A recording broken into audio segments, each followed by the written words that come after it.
භික්ෂුන් අහිමි වූයේ. ඒ බුදුරජාණන් වහන්සේගේ ශාසනය අහිමි වුණේ කිම? අපි තුල තියෙන සටකපට මායා දකින්න දැකලා දුක් වෙන්න එපා. ඒ සටකපට මායාවලින් ඈතර වුණ ඒ මුනිවරුන්ගේ දිශාවට වඳින්න ඒ අත් එකතු කොට කරන වන්දනාව ඔබව ඔය සසරින් ඈතර කරાવી. ඔබව ඒ ක්ලේශයෙන් ඈතර කරાવી. පින්වතුනි, ශ්‍රී අඟුලිමාල මුනිදුන් අපගේ බුදුරජාණන් වහන්සේට මුණ ගැහෙන ජීවිත තියෙනවා.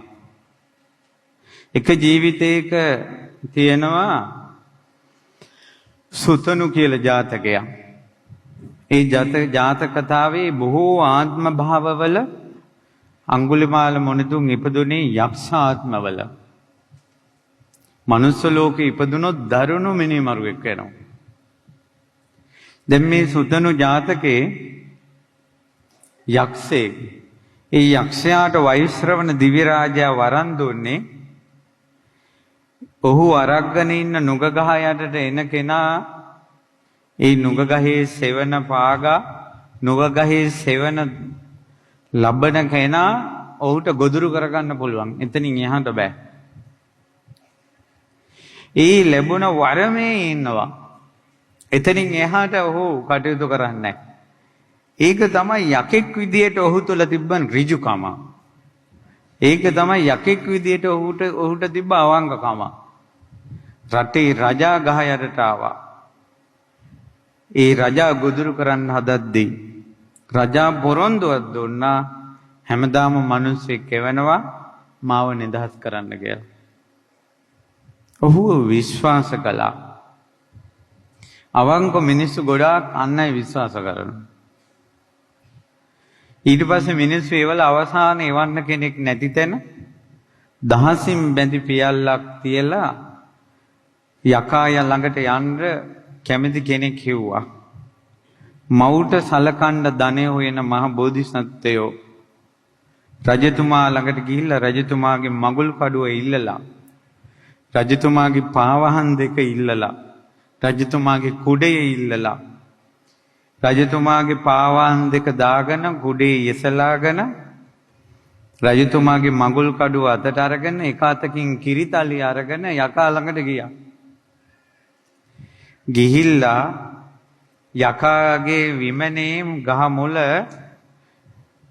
අර කුඩේ අස්සේ ඉඳගෙනම කිරිබත් තලිය තියලා කඩුවෙන් තල්ලු කළා. තල්ලු කරනකොට ගහෙන් යකා මතුවෙලා කියනවා, කිරිබත් එපා උඹ වරෙන් ගෙවුවා. කිරිබත් එපා උඹ වරෙන් ගෙවුවා. ඊට පස්සේ කව උඹට මාව ගන්න බෑ. ඇයි මට උඹව ගන්න බැරි? උඹට වරම තියෙන්නේ ගහේ සෙවනේ ඉන්න කෙනා. මේ බලපන් මං ඉන්නේ කුඩයක් ඇතුලේ. මේ බලපන් මං උඹගේ ගහේ සෙවන පාගන්නේ මට තියෙන්නේ මිරිවැඩි සංගලක්. මොකටත් බලාපන් මගේ අතේ මගුල් අසිපද තියෙන බව. එතකොට යක්ෂයා කියනවා ඒක හරි. පිළිගත්තා. ආයෙ අරය රවට්ටන්නේ නැහැ. එයා පිළිගත්තා ඔබ මට ගොදුරුන්නේ නැහැ කියලා. ඊට පස්සේ දෙන්න කතා බහ කරනවා. කතා බහ කරලා ඒ අපේ මහ බෝධිසත්වයෝනේ සුතුණු පඬිත අර යකා দমনය කළා. দমনය කරලා කිව්වා ආය ප්‍රාණඝාතය කරන්නේ නැහැ කියලා පොරොන්දුයන් කිව්වා. පොරොන්දු වුණා. ඒ පොරොන්දුව බොරුවක් නෙවෙයි. ඇත්ත එකක්. දැන් ගණෙන් කිව්වා මේ කුඩේ. යකාට කුඩේ දීලා ඒ කුඩේ අස්සෙන් බෝධිසත්වයෝ ගමට ආවා. ගමට ඇවිල්ලා එදා ඉඳලා දෙවොලක් හදලා කිරිබත් පළතුරු පූජාවක් යකාට තියෙනවා. දිවි හිමියෙන් ප්‍රාණඝාතය කළේ නැහැ. පොරොන්දු නම් පොරොන්දු. සට කපට මායා වංචා නැහැ. යකෙක් උනත්.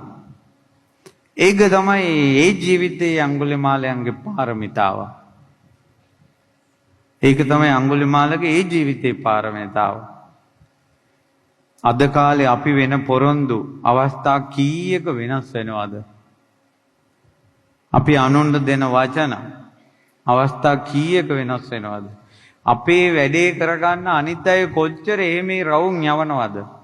කතාවෙන්, චාටුවෙන් කොච්චර අපේ වැඩේ කරගන්න අපි අනිත් අය තම්බන තැඹිල්ල බලන්නකෝ. බුදුරජාණන් වහන්සේ ශ්‍රාවකෙක් බලාපොරොත්තු වුණා. ඒතු විඤ්ඤෝ පුරිසෝ අසතෝ අමායාමි උජුජාතකෝ. නුවණැති කෙනෙක් එන්න කට්ට කෛරාටික චපල මායා නැති කිලිම් මිනිස්සෙක් ඍජු මිනිහෙක් එන්න කිව්වා. අමාමා නිවන දන් දෙන්න. ඊට පස්සේ තවත් ජීවිතයක ඉපදෙලා පංචායොද කුමාරයේ කතාව යක්ෂයෙක් වෙලා. ඒත් ඒ කුමාරයා দমনය කළා යකා. පොරොන්දුවක් ගත්තා. ආය අදින් පස්සේ සත්තු මිනිස්සු මරන්න එපා, ප්‍රාණි මරන්න එපා කියලා. පොරොන්දු වුණා. ආය මුළු ජීවිතේම ප්‍රාණඝාතය කළේ නැහැ. පොරොන්දුව රකින්න එක, ඇත්ත රකින්න එක, බොරු නොකියන එක තමයි පාරමිතාව. අඟුලිමාලයන්ගේ. පින්වතුනි, මේ වාගේ යක්ෂයෙක් වෙලා ඉපදෙන්නේ මිනිස්සු අතර මිනී මරණ ජීවිතයක් බවට පත් උනේ සුළුපටු කෙනෙකුට නෙවෙයි. මෙතුමා පදුමුත්තර බුදුරජාණන් වහන්සේගේ ශාසනයේ පදුමුත්තර බුදුරජාණන් වහන්සේට උපස්ථාන කරපු කෙනෙක්.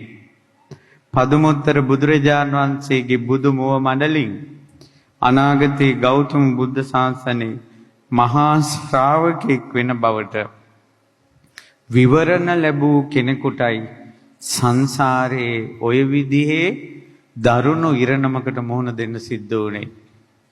විවරණ නැති අපි ගැන කවර කතාවද? ඊට පස්සේ පින්වතුනි තවත් ජීවිතයක ඉපදුණා. ඒක නම් අපූර්ව කතාවක්.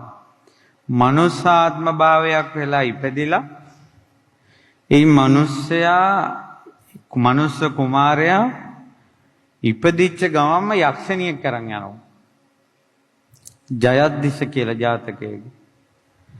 එතකොට යක්ෂණීට පුත්‍ර සෙනෙහස ඇති වෙලා ඒ දරුවා කන්නේ නැතුව ඒ දරුවාව හදා ගන්නවා.